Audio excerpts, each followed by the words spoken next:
লোকসভা নির্বাচনে বিজেপি কাদের প্রার্থী করবে তা নিয়ে একাধিক আলোচনা চলছে পদ্ম শিবিরের অন্দরে। বৃহস্পতিবার গভীর রাত পর্যন্ত প্রার্থী চূড়ান্ত করার ব্যাপারে বৈঠক হয় বিজেপির সদর দপ্তরে। শোনা যাচ্ছে শুক্রবারই প্রাথমিক প্রার্থী তালিকা প্রকাশ করতে পারে বিজেপি। সূত্রের খবর, প্রার্থী বাছাইয়ের জন্য এবার বিজেপি কিছু গুরুত্বপূর্ণ বিষয়ের উপর জোর দিয়েছে। যেমন কাকে প্রার্থী করা যেতে পারে তা স্থির করতে সাধারণ মানুষের থেকে প্রতিক্রিয়া নেওয়া হয়েছে।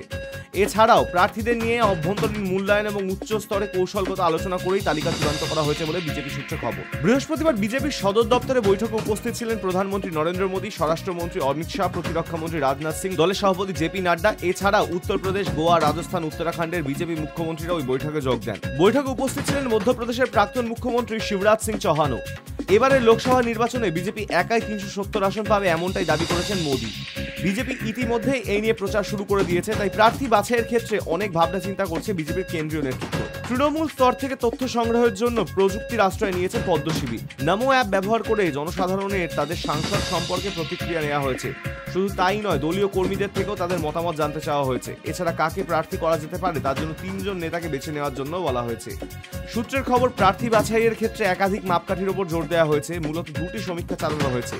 প্রত্যেকটি লোকসভা কেন্দ্র ধরে সেই সমীক্ষা করেছে বিজেপি। রাজ্য স্তরে এবং কেন্দ্রীয় স্তরে সেই সমীক্ষার রিপোর্ট নিয়ে আলোচনা করেই প্রার্থী তালিকায় সিলমোহর দেওয়া হয়েছে। জানা গিয়েছে, পেশাদার সমীক্ষক দলকে নিয়ে সমীক্ষা চালিয়ে তথ্য সংগ্রহ করেছে বিজেপি নেতৃত্ব। বিজেপি সূত্রে আরও খবর, অন্তত 60 থেকে 70 জন বর্তমান সাংসদ এবারে তালিকা থেকে বাদ পড়তে পারেন। সেই জায়গায় নতুন মুখকে সামনে আনা হবে। এছাড়াও বিপক্ষ দলের প্রার্থীর জনপ্রিয়তা মূল্যায়ন করা হবে বলে খবর। তবে অনগ্রসর শ্রেণীর অন্তর্গত সাংসদদের আবারও প্রার্থী করা যেতে পারে।